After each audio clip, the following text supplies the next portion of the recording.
was one of the most brutal conflicts in Irish history. It was a fight for freedom that altered Ireland's reputation and culture forever. It was one of the most influential milestones into creating a new Ireland and creating a new national identity. Welcome, ladies and gentlemen, to If I Could Change the World, the dream of the Irish populace.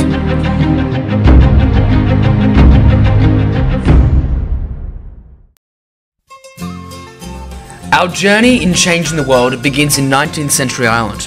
At this stage, Ireland had been subject to British rule for over 200 years, and this was the cause of numerous grievances and frustrations amongst Irish people.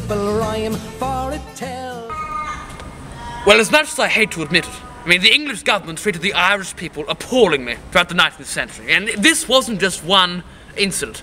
It was a collection of incidents over a number of years. The Home Rule Bill is considered to be the commencement of the build-up towards the Easter Rising. Devised in 1886, the Home Rule Bill was essentially allowing Ireland to have greater say in how it is governed. The bill failed to make legislation. It was introduced to British Parliament again, 7 years later, and again it failed to make legislation. Consequently, many nationalists became disillusioned with parliamentary politics and concluded that extreme forms of separatism were necessary for an independent Ireland. The Home Rule Bill was essential in the Rising as it created disillusionment and frustration among Irish people in regard to England's parliamentary system. It brought about a revival of the repressed Irish culture, and people began to find a national identity which was incompatible with British rule. At this point, there were several groups determined to achieve Irish independence. These include the Irish Nationalist Party, the Irish Brotherhood, the Gaelic Athletic Association, and the Citizen Army. The incidents that particularly angered the Irish people include the British government's land clearance policy, the outlawing of Irish cultural activities, including music and education, laws restricting Irish Catholics from purchasing land and practicing many professions, including the defence forces and legal professions, as well as England's failure to assist Ireland in the potato famine. I joined the nationalist movement after two incidents, the first being the potato famine.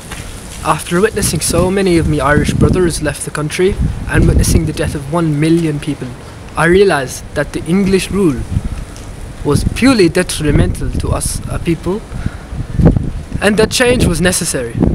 And after hearing England overtaxed Ireland by 15 million, I signed up directly for a separatist movement known as the Irish Brotherhood. And then war. 1914, the Great War breaks out across Europe. This splits the movement in for Home Rule in two. So in 1916, while Britain was slugging it out on the Western Front, a group of radical protesters gathered above a tobacco shop in Dublin. The plotters decided to obtain weapons from Germany. Even though this failed, they still decided to go ahead with the rebellion. At about 11 AM on Easter Monday, the volunteers, along with the Irish Citizen Army, assembled at various pre-arranged meeting points in Dublin's inner city. Well, because at first, the British failed hopelessly in regard to the Rising's beginning, but as the week progressed, the fighting became very intense. Overall, the British authorities responded competently to the Rising. Reinforcements were speedily drafted in the capital, and by Friday, the 28th of April, the 1,600 rebels were facing 18 to 20,000 soldiers. On the 3rd of April, the British Army defeated the rebels. In total, the Rising cost 450 persons killed, 2,614 injured, and 9 missing. And almost all this occurred in Dublin. And anyone who was thought to be associated with the Rising was arrested. And 92 people were sentenced to death, including Patrick Pearse and James Connolly. The Easter Rebellion ended in a complete failure in achieving Irish independence, and on May 15th, the first batch of the rebel leaders were executed at the hands of the British. However, these rushed executions, as well as the mass arrests, fueled public resentment toward the British, and built support for the rebels and the movement for Irish independence. This led to the rebels being recognised as martyrs, and installed a sense of rebellion for the remaining Irish citizens for the need to change their world.